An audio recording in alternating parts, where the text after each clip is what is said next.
Boa noite a todos os nossos colegas, nossos associados da AMB.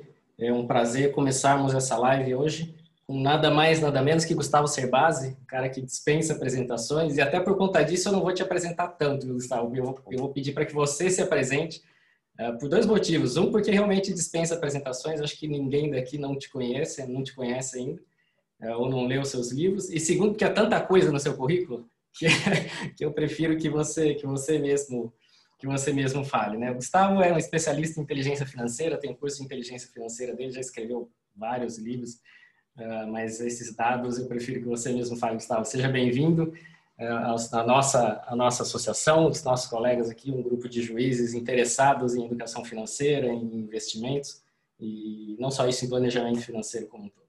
Boa noite. Legal, Paulo. Obrigado pela oportunidade de falar para os associados da AMB. É uma grande honra falar para aqueles que conduzem o equilíbrio jurídico no país e, de certa forma, nós vamos falar um pouquinho de justiça também, de sermos justos com a sociedade. Quando a gente fala de equilíbrio financeiro, nós estamos procurando fazer a nossa parte para tirar um ônus da sociedade, então eu espero corresponder à expectativa de todos que me ouvem.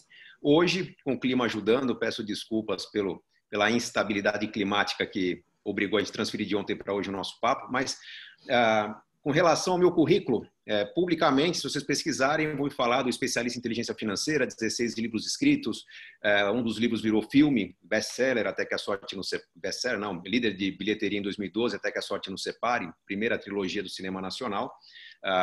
Tenho uma vasta experiência, 20 anos em educação financeira especificamente, finanças pessoais, 19 anos, mas de forma prática, podemos considerar que eu sou um professor de inteligência financeira. É assim que eu procuro me postar publicamente, justamente para procurar manter essa relação que nós vamos ter hoje de professor. Eu quero falar para vocês, quero responder as dúvidas, porque a educação financeira carece de ser discutida no país. É um país de muitas oportunidades, temos um sistema financeiro entre os mais desenvolvidos do mundo, ainda uma bolsa pequena, assim, mas nossos bancos estão entre os mais eficientes do mundo.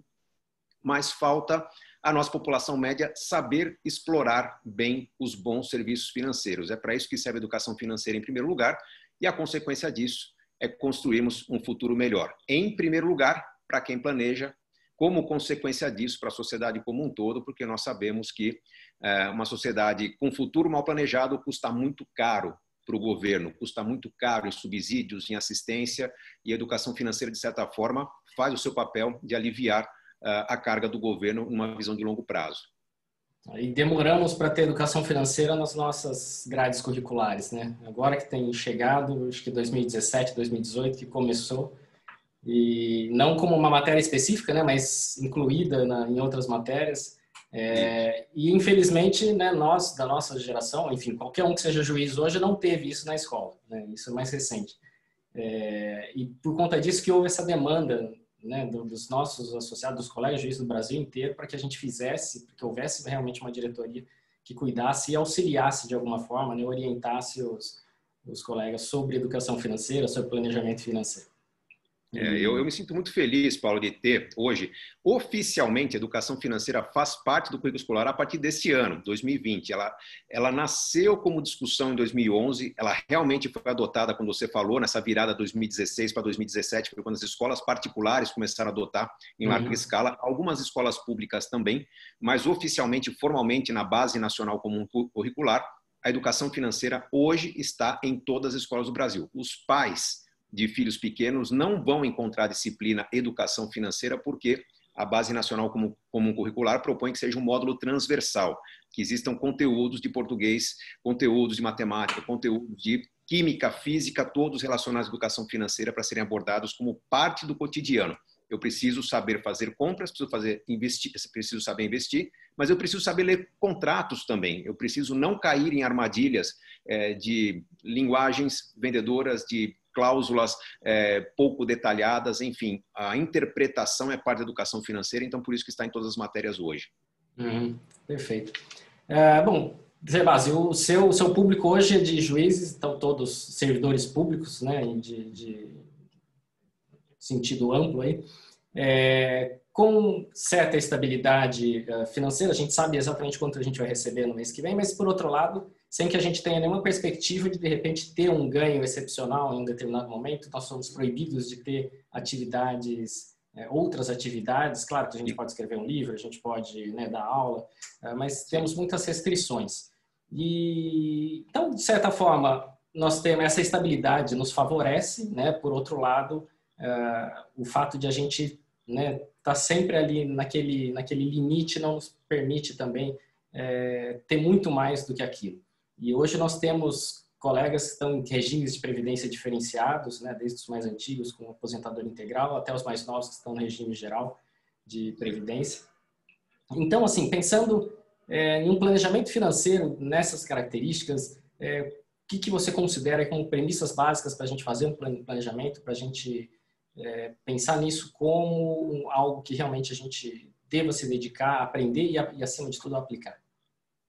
Bom, Paulo, entre os alunos do meu curso de Inteligência Financeira, cerca de 20% são servidores públicos de diferentes categorias, diferentes níveis de renda. E já há bons anos que eu estudo o perfil tipo de comportamento financeiro a ser ajustado entre os servidores públicos, porque justamente o que mais os conforta é o que mais me desconforta como planejador. Por quê? Porque existe uma falsa ilusão da estabilidade. Quem está há mais tempo no serviço público, que tem a estabilidade total da sua renda, tem um conforto um pouco maior. Quem já está no RPPS sabe que haverá um ajuste lá no final, uma redução da sua renda, mas mesmo assim cria-se uma falsa sensação de conforto do tipo, olha, se eu consigo pagar o meu custo de vida hoje, daqui a 10, 15, 20 anos, quando quer que seja a data da minha aposentadoria, teoricamente eu conseguirei manter esse estilo de vida também. E isso não é uma verdade. Vamos entender primeiro o que é estilo de vida. Não é simplesmente pagar minha moradia, pagar minha saúde, meu transporte, eventualmente educação e um lazer básico. Estilo de vida é eu conseguir manter a rotina que a gente chama de... vamos chamar de... Podia ser a rotina de conforto, mas é aquela zona de conforto química que a gente associa a não querer mudar hábitos. Quando a gente fala zona de conforto, muita gente associa a preguiça. Não é preguiça. Zona de conforto é o meu hábito. Eu faço há tanto tempo que ou eu não quero deixar de fazer, ou para mim é muito importante continuar fazendo. Então, vou dar um exemplo muito simples. Se a parte da sua zona de conforto viajar uma vez por ano, durante 15 dias, em casal, para um lugar qualquer, alguns gostam de montanha, outros gostam de praia, a questão é que com o passar dos anos, essa viagem de casal vai ficar cada vez mais cara. Por questões de idade, por questões de saúde, por questões de conforto. Se você tem uma predileção por um destino turístico, quanto mais idade você tem, mais próximo do centro turístico você desejará estar, mais conveniente tem que ser o seu hotel. Se realmente você tiver idade, já para lá dos 75 anos, camas adequadas, com conforto, com uma certa altura, com tecido antialérgico, enfim, alguns cuidados de sofisticação serão necessários. Para muita gente, isso é tido como luxo, principalmente para o mais jovem. Para uma pessoa de mais idade, isso é necessário para a viagem não se tornar uma dor de cabeça. Se a gente levar ao extremo viagens, meu padrão de alimentação, o tipo de roupa que eu visto, o tipo de conforto que eu tenho em casa, eu tenho que entender que eu tenho que me prometer um incremento na minha capacidade de pagar meu custo de vida ao longo dos anos. Então, se o melhor cenário na minha vida hoje é garantir que os rendimentos que eu tenho sejam corrigidos pela inflação, eu não estou falando de inflação até agora, estou falando de encarecimento da forma de consumir, eu preciso encontrar uma forma de complementar o que eu ganho hoje, caso o que eu ganho hoje pague um estilo de vida na sua quase totalidade, caso eu poupe pouco. Para quem já está na situação do RPPS, que sabe que terá que se acomodar numa redução do seu custo de vida, haverá talvez um desconforto. Então a gente propõe um ritmo de poupança, mas para que se construa essa capacidade de eu receber, talvez, 100 no ano, 105 no outro, 110 no outro, ter um encarecimento natural da minha vida, mais o efeito inflacionário. Como fazer isso? E aí seria o que você me perguntou, Paulo, quais seriam as premissas? Um ponto importante é que aquilo que eu ganho no meu mês, ele tem que servir para pagar minhas contas do mês e também para garantir a renda extra que eu pretendo ter lá na frente. Então, eu tenho que investir uma parte. Eu não devo associar esse esforço de poupança a sacrifícios, a corte de gastos, a redução naquele conforto que eu desejo ter. Na verdade, eu preciso olhar para o meu planejamento financeiro e entender que conforto normalmente vem do gasto acessório. Mas se eu comparasse casa, carro, plano de saúde, para quem tem filhos, escola, se eu considerasse isso o hardware da minha vida, o software seria o que complementa o hardware, ou seja, tenho uma casa, mas eu tenho os custos acessórios com assinatura de TV a cabo, com telefonia, tem a educação do meu filho, mas tem os materiais escolares, os cursos complementares, eu tenho um carro, mas tenho os gastos com viagem. Então, a gente vai perceber que o que traz, na verdade, mais alegrias no dia a dia é muito mais o software do que o hardware. Porque não adianta ter uma casa fantástica se eu não tenho condições de receber amigos e familiares. Não adianta eu ter um carro sensacional se eu não viajo com esse carro. Não adianta eu fazer uma viagem para um lugar sensacional se eu não aproveito essa viagem com gastos complementares. Então, eu não posso cair na armadilha de tentar economizar diminuindo o software, porque eu estou reduzindo alegrias na minha vida, experiências, recompensas, e a minha vida vai se tornar mais monótona, mais burocrática. O caminho mais inteligente é eu rever o hardware. Se eu posso morar numa casa que custa 1 milhão, independentemente de eu estar pagando essa casa ou alugando, talvez eu possa morar numa casa que custa 900 mil, para que eu possa investir numa decoração melhor dessa casa, para que eu possa trazer mais pessoas para essa casa, para que eu possa celebrar mais. Mesma coisa com carro, mesma coisa com qualquer tipo de gasto que se torne obrigatório na minha vida. No limite, nós vamos entender que o segredo para uma vida mais rica é eu ter uma vida um pouco mais simples do que, teoricamente, eu posso pagar, para que ela seja muito mais rica em experiências. Uhum. Talvez isso faça sentido. As pessoas entendem, não, tudo bem, eu entendi, mas se houver algum tipo de imprevisto, eu tenho uma pequena reserva, eu uso essa reserva, mas a gente tem que entender as consequências de maiores imprevistos. E o melhor exemplo que nós poderíamos ter da nossa vida é uma pandemia como a que estamos vivendo. Surgiu um grande imprevisto. Eu acredito que para magistrados não houve uma alteração na renda, não houve alteração significativa, talvez na renda familiar, se o cônjuge tem alguma atividade que foi impactada, houve uma alteração na renda, mas para muitas famílias brasileiras, a alteração na renda é algo desastroso. Por quê? Porque eu tenho um estilo de vida que depende dessa renda. A renda paga a moradia, a escola do meu filho, meu plano de saúde, meu carro, meu clube, as assinaturas que eu tenho e, se a renda cai, os boletos se acumulam, eu não consigo pagar. Por outro lado, se eu sou do tipo de família que optou por um estilo de vida um pouco mais enxuto, mas rico em viagens, em cultura, em jantar fora de casa, em fazer experiências, shows, eventos, aprendizados, cursos, enfim, aquilo que possa talvez compensar o eventual desconforto que eu tenho para uma casa, um degrau abaixo que eu gostaria de pagar. Quando chega uma situação de imprevisto, normalmente eu sou meio que obrigado a não consumir aquilo que seria o software. Eu deixo de jantar fora numa pandemia, eu deixo de jantar fora quando há algum tipo de doença na família, eu deixo de ter uma experiência cultural quando tenho que me aproximar de um pai, de uma mãe que está adoecido, eu quero ficar numa experiência mais familiar. Então, quando acontece um imprevisto de família, que talvez até encareça o orçamento, automaticamente eu deixo de acionar alguns gastos que pressionariam o meu orçamento, que conflitariam com esse novo gasto emergencial, com esse gasto imprevisto. Então, na prática, o que aconteceu nessa pandemia é que muitas famílias chegaram numa situação desesperadora, do tipo, minha lojinha está fechada, minha academia não funciona, eu perdi metade da renda e eu não consigo pagar minhas contas. Enquanto que outras famílias disseram, olha, minha renda caiu pela metade, mas meu cartão de crédito caiu 30%, 40%. Então, minha reserva de emergências, que era suficiente para administrar 3, 4 meses do consumo familiar, agora vai durar 5, 6 meses. Então, a gente percebe que essa postura um pouco mais conservadora no consumo, que, repito, não é consumir menos, não é consumir pior, é eu atentar para não concentrar meus gastos apenas em gastos fixos e priorizar um pouco de gastos variáveis, qualidade de vida, cultura, aprendizado, que são mais maleáveis. Aconteceu um pequeno problema na minha vida.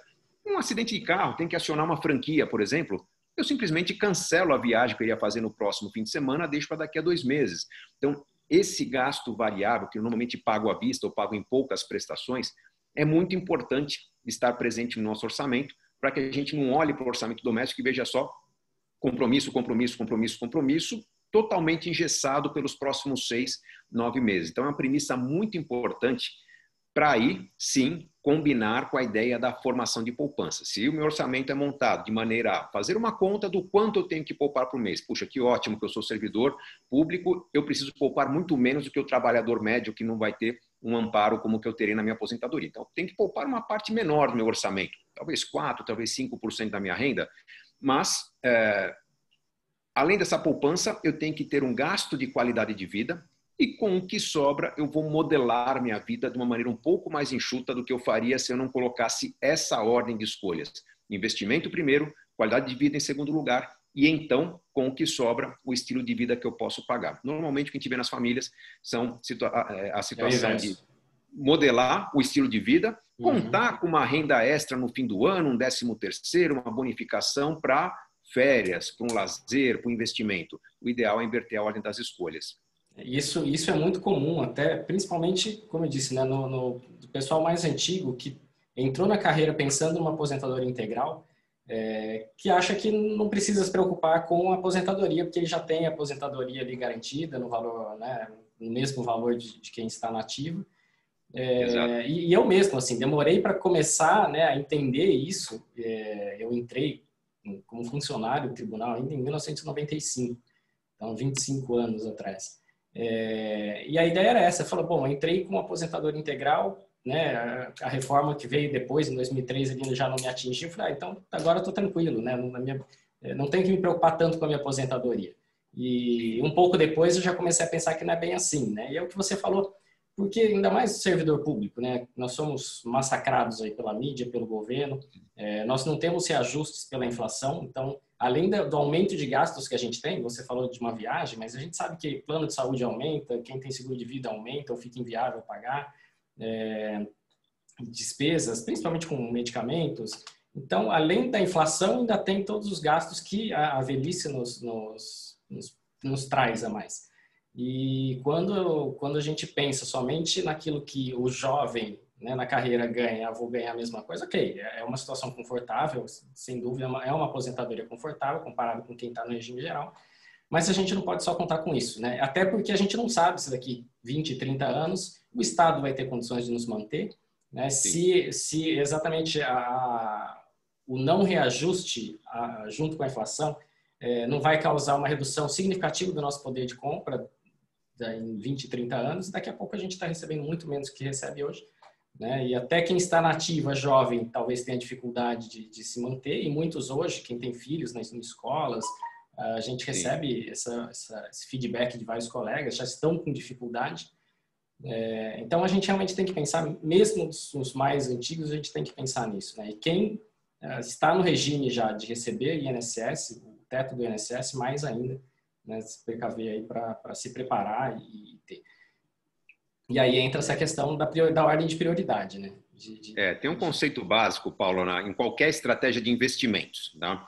E quando a gente fala em investimento, é qualquer decisão que a gente toma visando ter algum tipo de resultado. Eu poderia dizer, na minha área de atuação como professor, que a carteira de aulas que eu monto é uma estratégia de investimento. Eu estou investindo meu tempo numa instituição, ou estou dividindo meu tempo entre duas instituições, ou dividindo o tempo entre lecionar para pessoas físicas e pessoas jurídicas. Então, a diversificação é uma estratégia fundamental para quem quer proteção. O servidor público não tem como diversificar, ou a diversificação tem um efeito muito pequeno, quando a gente considera que as possibilidades estão ligadas a, como você bem mencionou, escrever um livro, carreira acadêmica. Então, o complemento que se tem é um complemento realmente muito acessório. E, teoricamente, não visa a proteção, visa realmente complementar. Mas, do ponto de vista da renda futura, sim, nós podemos diversificar nossas escolhas. Estou vendo até aqui no Q&A, né, nas perguntas e respostas, que o Bruno Cassiolato comentou. Nós recolhemos obrigatoriamente em torno de 5 mil para a Previdência Oficial, todos sabemos, e em razão desse valor, pouco sobra para investimentos. Perfeito. Já há uma previsibilidade da renda como consequência dessa alocação, que ela está alimentando os investimentos que vão proporcionar a renda de vocês no futuro, mas é muito interessante pensar num complemento. Pode ser um plano de previdência, pode ser uma carteira simplificada de fundos. todos nós sabemos, né, como que a rotina de um juiz é puxada, mas hoje, se você abrir conta num banco de investimentos, uma corretora de valores, dedicar meia hora a preencher um questionário, né, entre cadastro e questionário de avaliação de perfil de investidor, você leva no máximo meia hora, é por aplicativo, às vezes pelo site, mas você, ao preencher o cadastro, ao preencher a avaliação do perfil de investidor, aquelas perguntinhas, há quanto tempo você investe, já investiu em renda variável, conhece fundos imobiliários, opções, alavancagem, então vai ter uma série de perguntas e você vai responder sinceramente. No final desse questionário, vem uma recomendação de investimento. Sua carteira deveria estar 35% em renda fixa pós-fixada, 30% em pré-fixada com inflação, um pouco de câmbio, um pouco de multimercado, não importa. Ali já é uma sugestão de uma carteira de investimentos com a qual você não deve se preocupar. É uma visão de longo prazo, de acordo com o seu perfil. As pessoas, para entender um pouquinho, essa sugestão de carteira, ela alinha o seu perfil de investidor, que normalmente é dividido entre moderado, conservador, aliás, conservador, moderado e arrojado, com os estudos que a instituição financeira faz sobre os cenários possíveis que vêm pela frente. Então, vem eleição, não vem eleição, dólar sobe, dólar cai, inflação, taxa Selic. Então, tudo isso é combinado para que o gestor da instituição ofereça para você uma carteira que combine o cenário, as oportunidades dele com o seu perfil. Talvez você seja convidada a refazer esse questionário uma vez por ano. Por que é convidado? Puxa, que burocracia precisa? Simplesmente é para você olhar para a sua carteira dali a um ano e comparar com a nova recomendação e eventualmente fazer alguns ajustes. Então, essa dedicação de talvez 15, 20 minutos por ano é suficiente para você colocar o que seja. Se tem uma contribuição previdenciária de R$5.000, mais 1.000 por mês, mais 1.500 por mês, esse valor ao longo de 15, 20 anos faz uma bela de uma massa de recursos que poderá ser sacada para montar um negócio, que poderá ser convertida em renda num fundo imobiliário, por exemplo, uma carteira pagadora de dividendos, enfim. O importante é levar em consideração que se há uma limitação de oportunidade, porque a Previdência hoje, ela garante apenas uma parte da renda, e como você bem mencionou, Paulo, insuficiência de caixa no governo pode fazer com que algumas regras sejam flexibilizadas, como realmente aconteceu recentemente. Eu tenho que tomar cuidado de diversificar minha estratégia, ou seja, complementar minha formação de patrimônio com algo nesse sentido. Tem pessoas que não vão gostar nada do mercado financeiro, vão preferir fazer isso em terrenos, construção, imóveis para aluguel, perfeito. Tá? O importante é que você entenda do mercado e saiba que está fazendo isso de forma eficiente, porque os imóveis podem tanto gerar muita prosperidade quanto gerar muita dor de cabeça. Despesa também. Se tomarem seu tempo, se obras tiverem que ser refeitas, se o imóvel for feito no lugar errado e não tiver demanda, ficava vago por muito tempo, é importante dedicar um pouco de energia para complementar essa construção que acontece no longo prazo. E quando eu falo de diversificação, a diversificação não é só dos investimentos, né, mas de fontes de renda também. Porque é isso, hoje nós temos como, em tese, garantido a única fonte de renda é o Estado. Né? Então, nós temos que ter ou uma previdência privada, ou fundos imobiliários, ações que paguem dividendos, ou imóveis físicos, mas que gerem renda também para a gente, para que a gente não dependa apenas porque o Estado também pode falhar. A gente espera que o Estado não falhe, né? Mas a pirâmide demográfica aí tá mudando, tem mudado a cada tempo, e hoje o nosso regime de previdência é o quê? Os da ativa de hoje pagam os que estão aposentados hoje. Quanto menos gente nativa tiver, e cada vez mais estão enxugando a máquina pública, né, e a quantidade de servidores, menos vai ter também, menos vai ser produzido vai ser arrecadado para pagar os aposentados de amanhã. Então, assim, tanta incerteza, né, que nada é efetivamente seguro. Por mais que a gente espere que o Estado realmente funcione, eu, pessoalmente, não tenho essa segurança, e me cuido para que a gente não dependa somente dele. Espero que realmente funcione, que lá a gente chegue, né, no final da carreira com sucesso e podendo contar com o Estado. Mas o ideal é que a gente não conte só com ele, né?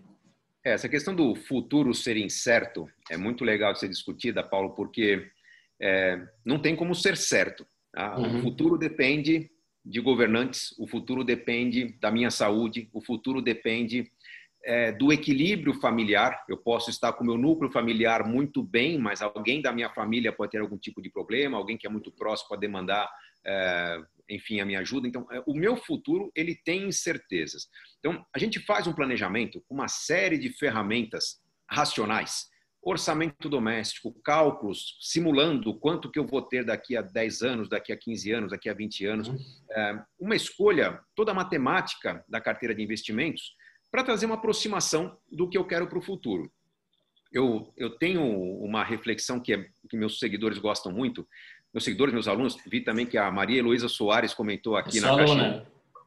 Minha aluna da turma 5 do curso Inteligência Financeira, é um curso que tem feito bastante sucesso, estamos indo para a 10ª turma daqui a 2 semanas, mas entre os meus alunos faz muito sucesso a reflexão de que planos não são feitos para dar certo.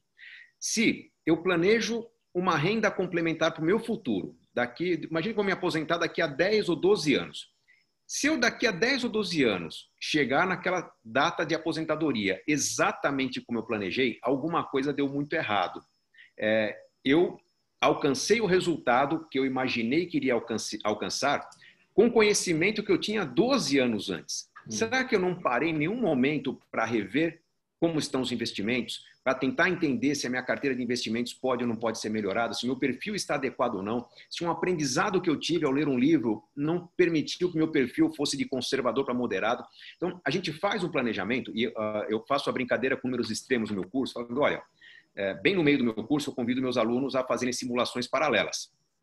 Nós vamos juntar dinheiro para complementar a renda no futuro e também para reformar a casa e também, se for o caso, comprar uma casa de campo e também para trocar de carro a cada 3 anos e também para pagar um curso no exterior para o meu filho, uma pós-graduação para mim, enfim, vários projetos acontecendo em paralelo. E pode chegar a situação que a gente fala, olha, se você quiser realizar todos os sonhos que você tem nos prazos que você imagina, você terá que poupar 120% da sua renda mensal, ou seja, o cálculo não fecha. Qual que é a orientação nesse caso? A orientação é comece. Comece, porque se você tem um plano em andamento, você tem algo a ser melhorado. Você vai perceber no meio do caminho que pelo fato de estar organizada, você vai talvez dar uma atenção para aquela viagem que você quer fazer daqui a 2 anos, percebendo que tem datas melhores para viajar, que o preço que você cotou da passagem aérea pode ser talvez 30%, 40% ou 50% menor do que você previa. Talvez a passagem aérea pode ser comprada com milhas.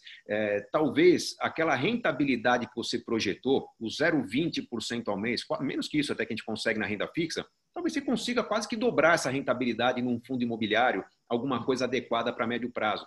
E com isso, o fato de a gente ter um plano vai fazer com que qualquer notícia nova, qualquer vídeo com o qual eu esbarre no caminho do trabalho para casa, eu falo, puxa, que toque legal que eu ouvi do Gustavo Cerbasi ou de qualquer outro profissional de finanças. Quando você traz esse conhecimento para o seu plano, você tem um ajuste acontecendo. Quando você não tem um plano, você ouve uma notícia e fala, nossa, não sabia que dá para comprar passagens aéreas mais baratas do que as pessoas compram. Nossa, não sabia que hoje fundos imobiliários estão rendendo bem mais do que a renda fixa com muita segurança. Puxa, não sabia que dá para migrar o perfil do meu plano de previdência simplesmente com uma ligação. Então, se não há um plano em andamento, você simplesmente vai acumulando curiosidades. Se você tem um projeto em que você montou uma planilhinha, escreveu num caderno, eu vou fazer isso, isso, isso, a cada declaração do imposto de renda você revê o seu plano, provavelmente a cada ano você vai acrescentar alguns elementos de eficiência nele. E aquela aposentadoria que ia demorar, aquela renda que ia chegar para você no nível ideal daqui a 30 anos, vai chegar daqui a 25, talvez daqui a 20, talvez daqui a 8 anos, se souber aproveitar as volatilidades do mercado, os momentos certos de fazer alguns ajustes. Então, o conhecimento só agrega à nossa vida quando ele tem onde ser encaixado. Para muitas pessoas, o que não falta é a educação financeira. Falta a inteligência financeira, que é quando a educação vira prática. Então, o convite que eu faço a todos é que façam um pequeno planejamento, mesmo nesse aperto que a gente tem na vida corrida de juiz, que é a vida do juiz brasileiro, que a gente encontre talvez uma manhã de sábado, talvez um feriado, para poder dedicar, junto com a pessoa que ama, algumas horinhas para montar algumas metas a serem alcançadas daqui a 1 ano, daqui a 5 anos, daqui a 10 anos, e vocês vão se impressionar com como os planos vão acontecer muito diferentes do que foram pensados, porque a gente parou e pensou sobre esses planos todo ano. Para mim, uma data importante é a declaração de imposto de renda, porque existe uma entidade superior à Receita Federal me obrigando a uma parada para pensar. Esse ano, nós tivemos um bônus. A pandemia obrigou todo mundo a repensar o que está fazendo da vida. Se eu tinha aquela rotina de ir para o trabalho e voltar, fomos obrigados ao home office, a flexibilização, a rever a educação dos nossos filhos. Então, a gente teve que repensar tudo. Nesse momento, nós temos grandes oportunidades de fazer aquele enxugamento que é necessário e passar a dedicar um pouco mais de energia financeira a experiências, a um crescimento cultural, a um crescimento de alegrias frequentes na vida de nossos filhos e na vida de nossa família, que vai fazer com que o grau de felicidade da família seja também maior. Eu acho que aconteceu, comigo aconteceu, acho que deve ter acontecido com muita gente, que é mais ou menos isso que você falou, né? A gente, trancado em casa, a gente começa a perceber quantos gastos são, muitos deles ali, desnecessários, né? Ou que a gente pode realmente deixar. E na minha situação, aquilo que você falou, meu cartão de crédito diminuiu consideravelmente. E aí a gente vê como a gente pode realmente mudar algumas coisas, que mudando algumas estratégias, tá fugindo a palavra aqui, mas só de a gente ter um comportamento diferente para algumas coisas, né, a gente já consegue. Mudança nas escolhas, qualidade das escolhas mesmo. Sim, né, saber gastar melhor o dinheiro, né? E também com relação a isso que você disse de a gente fazer o planejamento e passar e se dedicar a cumpri-lo. A gente tem relatos aqui nos grupos de WhatsApp, temos uns 850 juízes em 4 grupos de WhatsApp,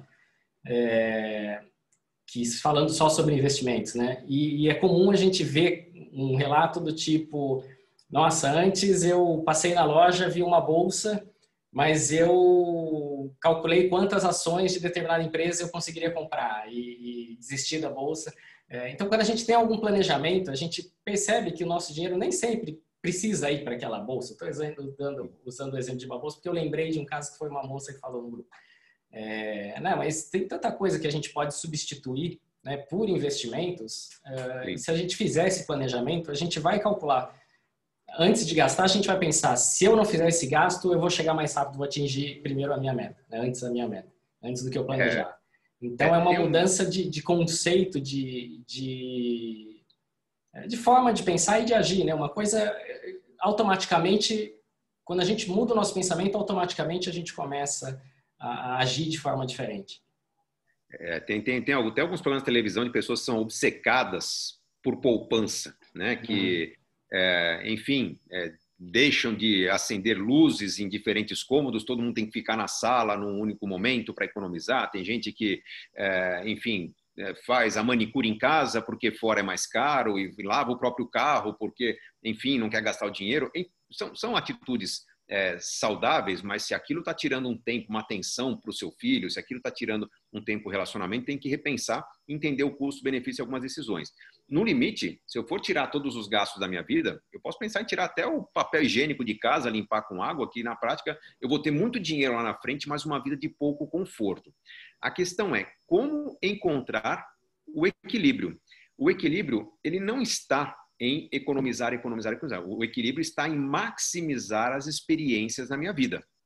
Se eu posso proporcionar a meus filhos, a pessoa que eu amo, experiências compatíveis com a minha renda, eu quero viver da melhor forma possível, o quanto for possível, porque não sabemos até quando vamos viver. Se a gente pensar só no futuro, pode ser que eu perca a vida daqui a uma semana ou duas, e eu vou ver minha família lamentando aquela pessoa que tanto cuidava do futuro, que tanto esperava viver um dia. Isso não viveu o presente. Principalmente quando a morte anuncia. Tem pessoas que percebem que, puxa, tem uma doença congênera, eu tenho algum tipo de situação aqui que vou ter que cuidar. A pessoa começa a sentir que está cuidando do futuro demais e está perdendo a saúde. O ideal é eu maximizar a minha qualidade de vida no momento presente, ou seja, a maior preocupação vai estar com o momento presente. Eu vou praticar o lazer que eu gosto, eu vou fazer os cursos que eu gosto, eu vou tirar minhas férias para os lugares que eu gosto. Se eu gosto de conforto, eu vou ter um automóvel confortável. Mas sem que isso inviabilize o meu futuro. Então, a gente disse que o normal é gastar menos do que você ganha, investir bem a diferença, mas gastar menos do que você ganha não é cortar gastos para poupar. É você gastar o máximo que você pode com qualidade. E investir o mínimo que você precisa com eficiência. para que você mantenha no futuro o bom padrão de gastos que você tem hoje. Nós não estamos falando de trocar o presente pelo futuro, nós estamos falando de garantir que o presente não se perca no futuro. E aí fica claro o que é o planejamento financeiro. É eu parar, pensar, praticar o autoconhecimento, conversar sobre isso é muito importante em família, é muito importante com filhos, saber se todo mundo está feliz, saber o que está faltando na vida. Às vezes o que está faltando é algo caro, que não cabe no orçamento familiar, mas um projeto familiar para concretizar algo que é muito importante para alguém da família é algo que cria uma energia familiar muito poderosa. Então, um exercício também frequente que eu faço com meus alunos é de provocar algum tipo de desafio muito custoso. Nós gostaríamos de visitar nossa família, que é lá do interior da Europa, algum lugar da Espanha, da Itália, mas custa muito para levar os filhos, custa uma fortuna. E um planejamento desse exige uns 3 anos de poupança radical. Quando esse tipo de projeto é colocado na mesa para discutir, eu falo, olha, vamos fazer o seguinte, em vez de você fazer um sacrifício muito grande durante 3 anos para uma viagem espetacular, vamos colocar essa viagem como meta daqui a 5 anos, mas antes disso, fazer várias pequenas viagens em família para regiões aqui no Brasil parecidas com o que vocês vão experimentar lá. Vamos fazer o quê? Família vive aonde? Interior da Itália? Vamos ver como é que é uma viagem de bicicleta no interior de São Paulo, no interior da Bahia. Vamos ver como é que é uma viagem por estradas de terra. Vamos fazer uma experiência. Por quê? Essas pequenas experiências vão meio que calejando a família para hábitos de economia para uma viagem. Poxa, a gente imaginava que precisava de um hotel de luxo, mas não precisa. A gente vai só dormir. Quantas pessoas não vão para um beach park, por exemplo, e pagam a diária do hotel que é do parque, mas só para dormir? Tem toboágua, tem um restaurante de luxo, tem vista para a praia, mas você passa o dia no parque que é do lado do hotel. Você não precisa. Então, você vai pegando hábitos de pessoas que estão habituadas a viajar e vai participando de grupos. Você falou, tem os grupos de juízes que discutem investimento. Daqui a pouco você está com grupos de juízes que discutem hábitos de viagem. Você nem sabe quantos grupos de juízes tem para tudo que é assunto. Culinária, tem tudo. Aí, provavelmente, os exemplos que eu estou falando, alguns já praticam, mas isso deveria ser praticado por todos, para que você encontre eficiências. Então, certamente, nesses grupos se discute a melhor forma de comprar passagem aérea pela metade do preço, a melhor hora para isso acontecer, que tipo de pacotes você compra para poder ter o aluguel do carro de graça, por exemplo, para conseguir um upgrade no hotel. Então, esse tipo de solução vai fazer com que o seu projeto, que numa situação padrão, tipo liga para a operadora de viagem cota, comece num preço lá em cima e na hora de concretizar o preço vai estar lá embaixo. Então, é rico não só quem pode gastar muito, mas quem pode também aproveitar muito gastando pouco. Quanto menos você precisar gastar, maior será a sua liberdade de manter esse bom padrão de gasto no futuro. Então, esse exercício de esticar um pouquinho o plano, e vamos falar de aposentadoria. Puxa, eu sei que vou me aposentar como juiz lá em 2028, por exemplo. Bom, tudo bem. Como juiz, que tal você se propor a algum estudo acadêmico para se aposentar 5 anos depois, oficialmente, de outros trabalhos? Enquanto isso, você desenvolve uma poupança complementar, você tem experiências maiores, enfim, você joga o projeto um pouco mais para frente, mas trabalhando a ideia do prazer de trabalhar, né? Construindo esse lance de que, puxa, eu não preciso me aposentar, eu preciso talvez colher os frutos de uma carreira de muita dedicação ao serviço público, mas depois passar alguns anos trabalhando meio período, com uma renda menor, mas complementando minha aposentadoria, complementando a poupança necessária para alguns anos depois poder realmente viver de dividendos, de rendimentos, de aluguéis, enfim. Então, esse lance de jogar um projeto mais para frente não é atrasar planos, é aumentar o número de planos na minha vida. Isso torna a vida muito mais interessante porque eu vou me habituar a celebrar. E aí é aquele lance, você volta muito feliz das férias, você vem com a faca nos dentes para planejar logo as próximas férias, porque aquilo te faz muito bem. Quanto mais conquistas você tem na vida, mais automático fica esse processo de fazer um esforço que não é um sofrimento, é um sacrifício que não é sofrimento, é uma gincana para me aproximar mais rapidamente da próxima celebração. E uma das frases, já faz um tempinho que você falou, mas que você falou, era de investir com qualidade, né? E hoje, mais do que nunca, isso é extremamente importante, porque aquela história de você investir em qualquer coisa e tá ganhando dinheiro na renda fixa que pagava, sei lá, 14, 15% ao ano, isso não tem mais, né? Então, se a gente não tiver realmente a intenção de melhorar de investir com qualidade e buscar o que realmente faz sentido para tentar maximizar o nosso patrimônio, nós vamos ficar devendo até para a inflação hoje em dia. Então, É. de fato, assim, estudar, ter conhecimento, buscar informação é algo muito relevante, né? Na verdade, há um grande desconforto da população com relação à taxa Selic baixa, aquela população poupadora, população que tem dinheiro na caderneta de poupança, num plano de previdência conservador, ou seja, só lastrado em títulos públicos, ou que tem aquela poupança em Tesouro Selic, em fundos DI, o típico investimento de renda fixa que a família brasileira tem, os poucos que tem, né? Levando em consideração que é um país aí com mais de 200 milhões de habitantes, que apenas 2,5 milhões investem hoje na Bolsa de Valores, a gente percebe o potencial de crescimento que temos. Nos Estados Unidos são mais de 40 milhões de investidores em Bolsa de Valores. Agora, o convite não é para uma pessoa que tem uma agenda extremamente atribulada, que tem pouco tempo para dedicar a assuntos fora do trabalho, que não tem a manha de lidar com investimentos. O convite não é para todo mundo entrar na bolsa e falar vamos apostar nas empresas brasileiras. Isso seria insanidade, seria loucura. O convite é para seguir estratégias que sejam consistentes com o longo prazo. A receita para investir bem não tem que ser inventada. Uma taxa Selic em 2%, que eu acho que nem vai durar tanto tempo. Não vai ficar tanto tempo. Talvez 1 ano, talvez 2, a gente esteja ainda com uma taxa Selic na casa de 3, talvez ela volte para uns 4, patamar de 5%, que seria mais compatível com o nível de risco que o Brasil apresenta. Mas, enfim, temos uma taxa Selic de 2%, que é uma taxa Selic, que a gente considera a inflação compatível com as de países desenvolvidos. Nos países mais desenvolvidos, desculpa usar o termo desenvolvidos, mas são os países que têm um mercado financeiro mais estável, mais robusto há mais tempo. Não estou falando de desenvolvimento econômico nem industrial, apesar que a gente pode usar esse fator. Acaba coincidindo também.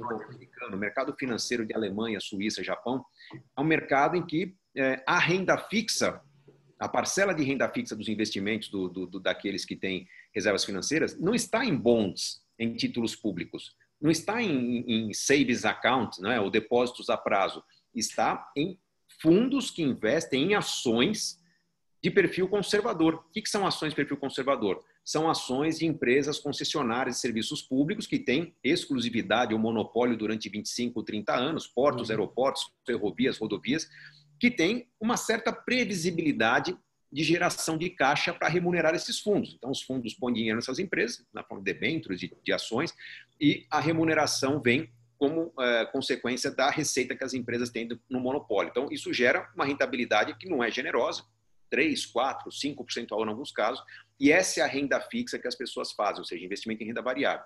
No Brasil, ainda temos que amadurecer isso. Tem muitas empresas que ainda têm perfil especulativo, seja porque faltam reformas administrativas, seja porque tem questões de ilicitude, falta de governança, uma série de aspectos que têm que ser equacionados à medida que o mercado vai crescendo. Mas o fato é que hoje, se eu comparar uma carteira de fundos imobiliários com uma carteira de títulos públicos, os títulos públicos não vão me dar muito mais do que 2, 3% ao ano. Isso se eu escolher títulos que acompanham o IPCA, que é um título pré-fixado. Então, eu consegui 3% ao ano, um certo esforço. 3% ao ano é um rendimento meio que padrão no mercado imobiliário.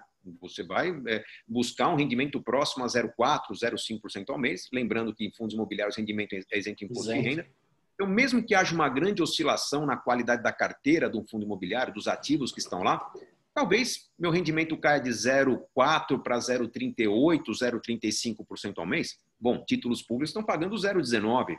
Então, pensando numa visão de longo prazo, hoje se eu compro ou fundos imobiliários ou fundos de fundos imobiliários, ou seja, com a ajuda de um gestor, eu terei na minha carteira os melhores fundos do mercado, os mais previsíveis, eu vou conseguir rentabilidades próximas a 0,4%, 0,5% ao mês, ou seja, aquela que eu tinha quando a taxa Selic estava num patamar na casa dos 6% ao ano. Então, o que eu preciso? Não ficar imobilizado, preso à renda fixa. Eu, ao migrar para uma carteira de fundos imobiliários, uma carteira diluída com vários ativos, ou ao migrar o meu plano de previdência de um perfil conservador para um moderado, normalmente tem ali em torno de 10% a 12% da carteira em renda variável, haverá um exercício chamado rebalanceamento, que é quando a bolsa cair, o gestor tem que comprar mais ações, quando a bolsa subir, ele tem que vender. Por quê? Todo fundo de previdência tem que manter a composição. Se a regra é 15% da carteira em renda variável, se a bolsa cai, tem que comprar ações para manter aquela composição. Se a bolsa sobe, ele fica com excesso e tem que vender. Acho que todo mundo aqui é capacitado, todo mundo foi testado aqui em concurso público para provar suas habilidades. O conceito de média ponderada me explica que o que mede se a bolsa está cara ou barata é a renda fixa, ou seja, quando a bolsa rende menos que a renda fixa, eu estou comprando. Quando a bolsa rende mais que a renda fixa, eu estou vendendo. Se eu compro na baixa, se eu vendo na alta, inevitavelmente a carteira de um fundo de previdência moderado ou arrojado no longo prazo terá um desempenho superior ao de um fundo conservador. Quem está dizendo isso não é Gustavo Cerbasi, são centenas de estudos acadêmicos tratando de balanceamento de carteira de investimentos no longo prazo. Podem pesquisar por esse tema, balanceamento de carteira de investimentos, vocês verão que sempre os fundos de previdência, num cenário de 3, 4, 5 anos para mais, terão desempenho melhor entre os arrojados e os moderados do que entre os conservadores, justamente pelo balanceamento. Então, eu preciso que o meu perfil conservador me permita olhar para a renda variável como algo normal, algo em que há um gestor buscando soluções sempre que o mercado me traz oportunidades, há um gestor colhendo resultados sempre que o mercado fica generoso demais e abre a guarda para um possível ajuste, uma possível crise. É assim que a gente constrói resultado no longo prazo. E uma coisa que eu gosto de frisar um pouco, porque a gente fala, né, muita gente tem medo de entrar na Bolsa de Valores porque é muito arriscado e eu não gosto de correr o risco de perder meu dinheiro. Mas se a gente entra, ainda que não entre diretamente, né, muita gente não gosta de acompanhar as empresas, balanço de empresa, enfim, se a gente entrar através de fundos de ações, ou que não sejam de ações, mas multimercados que vão investir também em ações, o nosso risco é muito mais de volatilidade, se os fundos forem bons, muito mais de volatilidade do que de realmente perder dinheiro e ficar sem dinheiro, né? Quantos fundos que quebram e a gente perde tudo? Então, o que a gente precisa saber é ter paciência, muito mais isso, né? Ter paciência para saber que ao longo do tempo as oscilações de preço vão ser mais positivas, tendem a ser mais positivas do que negativas, ninguém pode afirmar isso, mas enfim, existe uma tendência, né, no longo prazo. E que a volatilidade faz parte desse processo, né? Para a gente buscar um pouco mais, a gente precisa passar pela volatilidade. O que não significa que assumir esse risco seja igual a correr o risco, claro que também existe esse risco, mas de correr o risco de perder tudo ao se investir em um fundo de ações, por exemplo. O que nos protege de verdade é a diversificação. Uhum. A diversificação a gente tem ao comprar vários tipos diferentes de ativos, ou ao investir em um fundo. Um fundo vai cobrar taxa de administração, mas o gestor vai se encarregar de comprar 10, 15 ações, de comprar vários tipos de ativos de renda variável, balancear entre esses ativos, principalmente se for um fundo multimercado. Então, vamos lembrar de duas regras importantes. O que nos protege é a diversificação, como eu falei agora há pouco, de renda, né? O complemento, se eu tenho outras fontes de renda, eu estou mais protegido em relação ao futuro do que ter uma só. Nos investimentos é igual. Mas o que constrói a nossa riqueza, essa é outra regra importante, não é a rentabilidade. O que mais vai pesar na construção da nossa riqueza a longo prazo é a volatilidade. Porque há vários estudos que mostram também que, por exemplo, o índice Bovespa não rendeu muito entre 2014 e 2018. Foi um período que a Bolsa... 2015 e 2018... 2010 a 2015 ali. Oi? 2010 a 2015, principalmente ali. Isso, tem a recuperação, depois teve uma fase boa ali no final de 2015, aí depois de novo, né? Ele deu uma acomodada e ficou ali entre os 60 e 80 mil pontos. Então, quando se olha o histórico, fala, poxa, mas o índice Bovespa não trouxe bons resultados. Mas sim, o índice Bovespa tem ações pequenas e ações grandes, ações especulativas e não especulativas, ações de empresas privadas e ações de empresas estatais, e nós sabemos que a estatal visa o lucro, mas ela também pode ter acomodações do lucro. O seu sócio majoritário pode acomodar internamente caixas disponíveis entre várias empresas públicas para comportar limitações de caixa. Isso é perfeitamente legal, é parte do mercado financeiro. Então, quando você olha a carteira do índice Bovespa como um todo, você tem empresas eficientes e ineficientes. Nos Estados Unidos, você tem o índice da Bolsa de Nova York e você tem o SP500, que é outro índice, que ele é baseado nas 500 empresas mais negociadas, desde que tenham pelo menos, se não me engano, 5 anos de existência no pregão, desde que tenham no mínimo um market capitalization, né, uma capitalização de mercado num certo, ou seja, empresas que têm uma certa qualidade. Então, quando você olha para o índice SP500 e esquece dele ao longo do tempo, você naturalmente está investindo em algo que já é melhor do que a renda fixa no mercado. No índice Bovespa isso não é verdade. Mas, como o nosso índice Bovespa tem elementos de volatilidade muito intensa, empresas especulativas, empresas que às vezes entram no índice sem sequer estar operando, vamos lembrar das empresas X, né, do Ike Batista, OGX, LLX, EBX, enfim, empresas que tiveram uma participação no índice, a gente vai perceber que há itens de qualidade e itens sem qualidade, mas isso faz com que o índice Bovespa tenha uma volatilidade maior do que os índices das bolsas tradicionais do mundo todo. Qual que é o ponto que eu quero chegar? Se você tem uma carteira balanceada, que permite que nas volatilidades você compre quando perceba que está barato, você venda quando perceba que está caro, a oportunidade no Brasil fazer ganhos numa carteira arrojada é muito maior do que fazer ganhos numa carteira arrojada nos Estados Unidos. Se alguém já negociou algum tipo de produto ligado à carteira de investimento, por exemplo, seguros resgatáveis, né, desses da Prudential, às vezes baseados em ativos nos Estados Unidos, então é que carteiras conservadoras prometem ganhos de 3 a 4% ao ano, moderadas entre 4% e 6% ao ano, e carteiras arrojadas na ordem de 8% ao ano. Por que uma faixa tão pequena? Não é porque as empresas rendem pouco lá, é porque a volatilidade nos Estados Unidos é menor. Então, se eu souber aproveitar a volatilidade no Brasil nos próximos anos, eu vou colher resultados bem mais interessantes. Aproveitar a volatilidade é saber comprar quando fica barato, saber vender um pouco quando fica caro. E o que me diz que está caro, está barato, é a minha própria carteira. É a comparação do resultado que eu tive na renda variável com o resultado que eu tive na renda fixa. Então, é uma lógica bem interessante, bem, vamos dizer, não é totalmente simples, mas que é razoável se colocar em prática. E é isso que eu ensino meus alunos, meus leitores a praticarem nas suas vidas, para que tenham oportunidades mais interessantes num mercado que é muito interessante como brasileiro.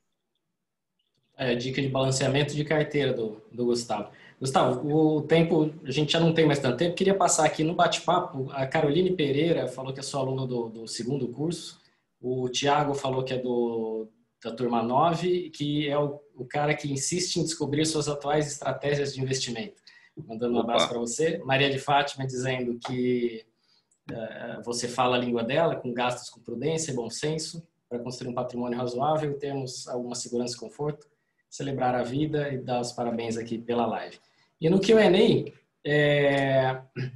tem duas perguntas semelhantes aqui da Juliana e do Bruno, né? Que eles comentam o seguinte: a nossa previdência, né, para quem é das mais antigas, a gente paga R$5.000 hoje de previdência praticamente, né? E então a gente já tem um gasto muito elevado em previdência. Naquilo a mais que a gente deve investir, você acha que vale a pena também investir em previdência privada, ou nesse momento, assim, como a gente já tem um recolhimento muito alto em previdência oficial, se não valeria a pena a gente fazer alguma outra coisa com esse dinheiro? Juliana, eu divido a estratégia de investimentos em 3 etapas. Tá? A gente primeiro forma a reserva de emergências, que é uma reserva de curto prazo, normalmente investida em renda fixa, para eu poder lidar com os imprevistos de curto prazo. Algum tipo de situação que pode surgir, de um gasto não planejado, decidimos fazer uma viagem surpresa, um presente surpresa, ou até uma oportunidade mesmo. Eu ia trocar de carro, tinha uma reserva, mas consegui um desconto maior para comprar um carro melhor do que o previsto. Então, eu vou tirar da minha reserva para depois recompor. Então, a primeira preocupação é um investimento conservador, liquidez imediata, ou seja, resgate imediato. Normalmente vai ser um bom fundo DI que eu coloco um dinheiro que cobriria os gastos familiares durante 2 ou 3 meses. 2 meses para um servidor público é suficiente. Depois disso formado, eu me preocuparia com o futuro. Não é o caso de vocês de dedicar toda a poupança restante para o futuro, porque você já tem, em alguns casos, a totalidade, em alguns casos, parcialmente, a renda futura garantida. Então, complementaria o meu planejamento para o futuro. Se você tem mais tempo pela frente, vai ser um complemento de menor valor por mês. Se tiver menos tempo pela frente, vai ser um esforço um pouco maior. Agora, se você já está poupando o quanto gostaria, fez as contas, vai ter um complemento de 15%, 20%, 30% na sua renda futura com esse esforço complementar, tem a reserva de emergência formada, ainda pode poupar mais, é aí que a gente começa a construir os outros planos. Um curso, um intercâmbio para o meu filho, ou para mim mesmo, uma pós-graduação, uma reforma de casa, uma troca de carro, e aí a gente vai assumir graus de riscos mais arrojados. É interessante até investir em renda variável em situações como eu preciso, por exemplo, de 30 mil reais para trocar o meu carro. Ou, enfim, se eu conseguir 50 mil reais, eu troco por um carro muito melhor. Eu posso dirigir esse recurso para renda variável, para um fundo de ações, entendendo que o mercado pode estar oportuno, e se eu chegar mais rapidamente no valor que eu espero, eu troco de carro mais rápido, ou troco por um carro melhor no prazo previsto. Ou, se acontecer algum imprevisto, uma crise, eu perder um pouco de valor, eu cuido um pouco melhor do meu carro por um tempo. Então, a renda variável é para quem não tem pressa. E aí a gente vai alocar de acordo com as necessidades que o meu plano mostra. Por isso que eu costumo responder a todos que você primeiro monta o seu plano, do que você quer concretizar na vida, para depois alocar os investimentos de acordo com a necessidade do seu plano. Legal. A Maria Heloísa, eu chamo de Elo, é uma amiga minha, perguntou aqui qual seria uma aula ou um aspecto aí que você, um resumo de todas do seu curso, aquilo que a gente não pode esquecer, que você quer que seus alunos não esqueçam, que saiam de lá lembrando para o resto da vida, ensinamento de vida. Legal. É bom saber. Maria Luísa é aluna do meu curso. O Tiago falou também, ele fala, eu sou aluno que insiste em descobrir as atuais estratégias de investimento.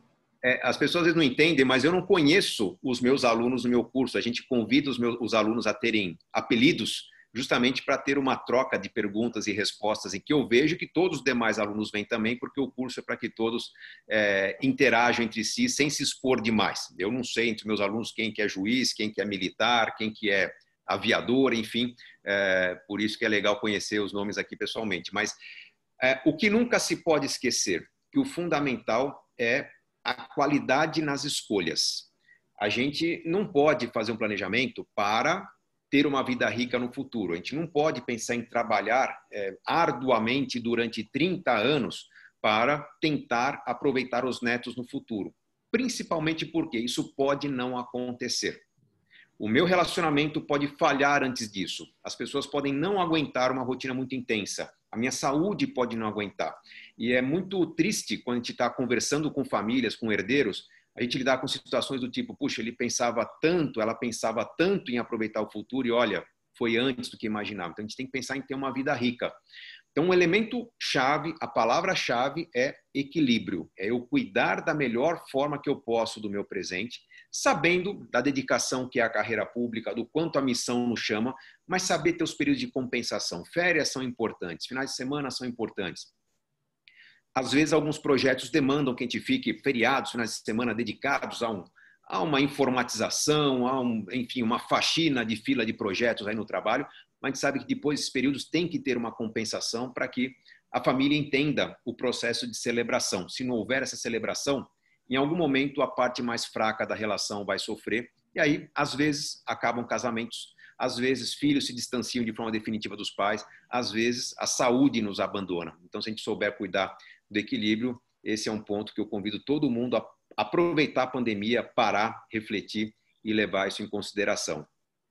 Legal. E pegando a última pergunta aqui, você entende, o Gustavo até faz, né, no Q&A, se você quiser acompanhar, né, existem muitas variáveis, evidentemente, tanto de renda como despesas, objetivos, idade, mas você conseguiria estimar o que seria uma idade ideal, por exemplo, para a gente ter uma independência financeira e ter uma qualidade de vida depois com muito mais tranquilidade? Difícil, eu acho que é muito difícil responder isso. Não é não. Gustavo, meu xará, eu conquistei minha independência financeira aos 31 anos. Recomendo? Não necessariamente. Na verdade, você vai ter mais pressa quanto mais pressão você tiver na sua vida. Quanto menos confortável for o seu trabalho, quanto menos satisfeito você tiver com a sua vida, maior será a sua necessidade de mudar. Qual que é o meu convite? A vida não está boa? Não tente encontrar conforto no que não está bom. Intensifique. Faça um plano de muito sacrifício, de simplificar bastante o seu estilo de vida e poupar razoavelmente, poupar bem para você poder mudar o que não está legal. Pode ser legal, pode não estar legal no trabalho? Puxa, às vezes a carreira de juiz é uma coisa perene, mas às vezes é questão da região, do tipo de trabalho que você tem, às vezes uma transferência poder aliviar alguma coisa que não está bem, às vezes o problema não é o trabalho. Às vezes o problema é o estresse que você leva para casa por causa do trabalho e a família está precisando de um ambiente menos estressante. Então, para mudar de vida, eu preciso poupar mais. Então, eu costumo dizer para as pessoas que vai poupar mais quem tiver mais pressa de mudar de vida. vai poupar menos quem estiver mais feliz e satisfeito com a vida que tem, podendo até esperar mais tempo para se aposentar. Isso tem muito a ver com o lance do equilíbrio, e tem que encontrar esse equilíbrio na vida. A gente não pode entender que a vida é só trabalhar e pagar contas. A gente tem que saber encontrar recompensa num prazo não muito longo, senão a gente acaba se arrependendo e aí vai acabar caindo na armadilha da frustração, que vai conduzir a gente para a depressão, que é a doença da vida moderna. É uma construção das nossas más escolhas. Joia, Gustavo. Eu queria saber aí quando vai começar o seu próximo curso? Pô, legal. Quando você me convidou para falar aqui, você falou, pô, tem alguma condição que poderia oferecer para os membros da AMB? A gente preparou, na verdade, o meu curso de inteligência financeira ele costuma acontecer só 2 vezes por ano. Já foram 2 turmas esse ano por causa da pandemia, a próxima começa agora dia 24. E eu trouxe, sim, uma condição especial que eu consegui para os associados da AMB. Essa condição é um desconto de 10% no curso Inteligência Financeira. Para quem não sabe, o curso Inteligência Financeira tem 2 etapas. Na semana que vem, a partir de segunda-feira, começa um módulo gratuito do curso. Então, para participar, basta estar inscrito no meu site. Eu vou deixar o link aqui, vou falar para vocês. Aliás, o link é serbase.site/AMB. No chatzinho que eu pedi para a Jéssica, que está da minha equipe participando aqui, serbase.site/AMB. Esse é um link exclusivo para os associados da AMB, válido somente até amanhã, final do dia, até pouco antes da meia-noite. Só para te corrigir, viu, Gustavo? A Jéssica depois mandou no grupo aqui uma mensagem que estenderam esse prazo até segunda-feira às 11h59, porque fim de semana pouca gente vê e-mail, tudo. Maravilha. Então, foi estendido. Até segunda-feira à noite é válido esse link de inscrição. Quem tiver inscrito vai ser lembrado, vai ser convidado a participar das aulas do Masterclass da semana que vem. São 5 aulas que acontecem segunda a sexta, todos os dias, 12h15 a 1h, 45 minutos. Quem não puder assistir na hora do almoço, está inscrito no link, vai poder assistir à noite, até o fim da semana que vem. E a partir do dia 24 começa o curso Inteligência Financeira efetivamente. O preço normal seria R$ 3.900. Foi reduzido para os associados da MB para R$ 3.510, desconto de 10%, ou 12 prestações de pouco menos de R$ 342. O curso tem 3 meses de duração, 120 aulas, mais ou menos 40 horas, dá um pouco mais que isso, porque tem aulas ao vivo, elas acabam durando um pouco mais, e durante esses 3 meses a interação é diária comigo. Tá? Tem aulas gravadas, tem aulas ao vivo, e se tiver alguma dúvida sobre como colocar em prática o que foi aprendido na aula, tem um chat, um fórum para a gente interagir e eu tirar as dúvidas do seu planejamento. Vai poder colocar a sua renda, o seu patrimônio, não vai ter que se preocupar com os números ali, porque você vai ter um apelido para interagir comigo na comunidade. E é um curso que, normalmente, a recuperação desse investimento é muito rápida. Quem compra no valor parcelado, talvez em 2, 3 meses já tenha recuperado o valor do investimento, ainda vai ter vários meses para pagar. Proposta do curso: rever completamente o planejamento financeiro, rever completamente sua capacidade de fazer escolhas e negociar, e montar uma carteira de investimentos eficiente e adequada ao seu perfil. Não é uma carteira de investimentos igual à minha, é uma carteira de investimentos baseada no meu nível de sofisticação, o meu grau de conhecimento que vou transmitir para vocês, mas adequado ao seu perfil de investimento, à necessidade que você tem. A gente vai montar juntos esse planejamento de longo prazo, colocando os vários planos para acontecerem em paralelo. Tá? Então, e um ponto importante, o curso só começa dia 24. Como eu pedi para a minha equipe antecipar esse link para vocês, não se assustem, porque o curso não vai estar rolando dentro da plataforma na semana que vem. Semana que vem é só o Masterclass, mas vocês vão garantir essa condição com 10% de desconto e nós vamos ser colegas durante 3 meses aí, vai ter uma interação exclusiva comigo e que tem transformado a vida de muita gente, tenho certeza vai transformar a vida de vocês também. Muito legal. Eu agradeço o Gustavo e a Jéssica, que prontamente me atendeu quando eu mandei o e-mail. Por essa condição especial, a Jéssica me disse que isso nunca é fornecido, é a primeira vez que primeira vez. Dão desconto. Então, para a gente é uma satisfação muito grande estar participando disso, né? E poder fornecer aos nossos associados esse desconto. Como eu disse, eu sou amigo do Elo, e eu lembro que quando a Elo me falou que se inscreveu para o seu curso, depois que ela fez, e então, assim, o feedback que eu tenho dela, dos outros eu não tenho, que eu não conheço, mas o feedback dela foi que realmente o curso mudou a vida dela, e fez uma diferença muito grande. Então, eu, pessoalmente, como te disse ontem, né, eu já me inscrevi para fazer o Masterclass e acabei não entrando no curso. Agora, talvez eu aproveite essa oportunidade. Mas o feedback que eu tenho é realmente muito bom.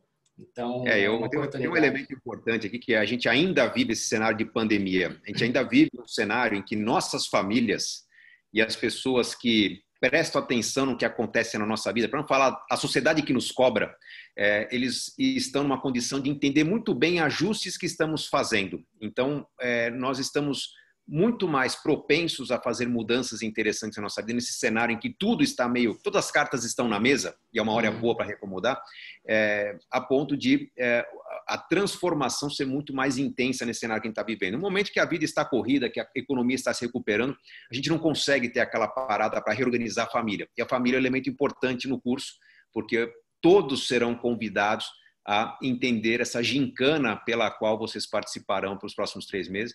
Vai ser uma alegria ter um grupo importante, exclusivo de juízes ali, trocando experiências, trocando informações, até porque eu participo do grupo por 3 anos, mas os alunos podem assistir o curso quantas vezes quiserem por 2 anos e continuam interagindo na plataforma durante esses 2 anos.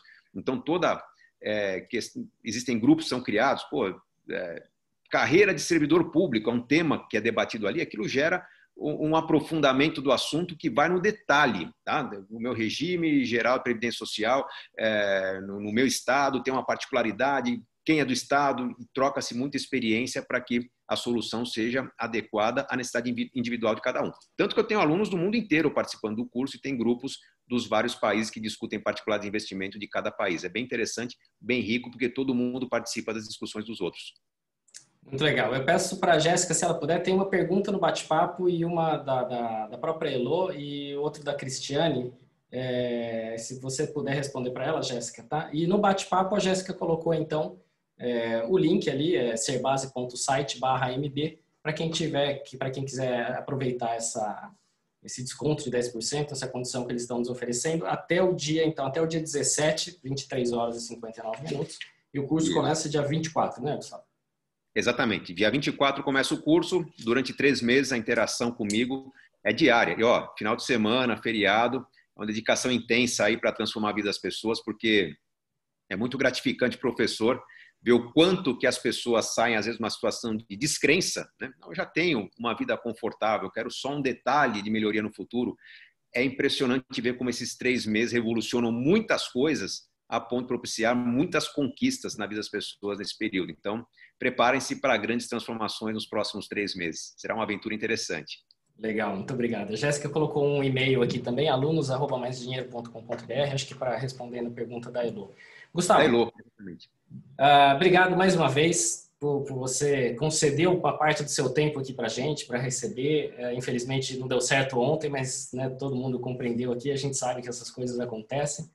E foi um prazer conversar diretamente com você, pessoalmente com você, e recebê-lo aqui na MB e com todos esses nossos colegas. Um grande prazer realmente estar aqui com você. Agradeço mais uma vez. Paulo, para mim foi uma honra. Eu sei que estou compartilhando com pessoas que têm a missão de multiplicar ideias boas e espero que com as minhas ideias tenha ficado claro para todo mundo que enriquecer é mesmo uma questão de escolha, a questão da gente praticar as orientações, as oportunidades que a vida nos traz. Sucesso a todos, uma boa noite a todos. Obrigado, Paulo. Obrigado. Boa noite, pessoal. Vamos encerrar a live agora. Agradeço a presença de todos e mais uma vez ao Gustavo, Jéssica e a Renata que está nos acompanhando aqui também. Muito obrigado. Boa noite.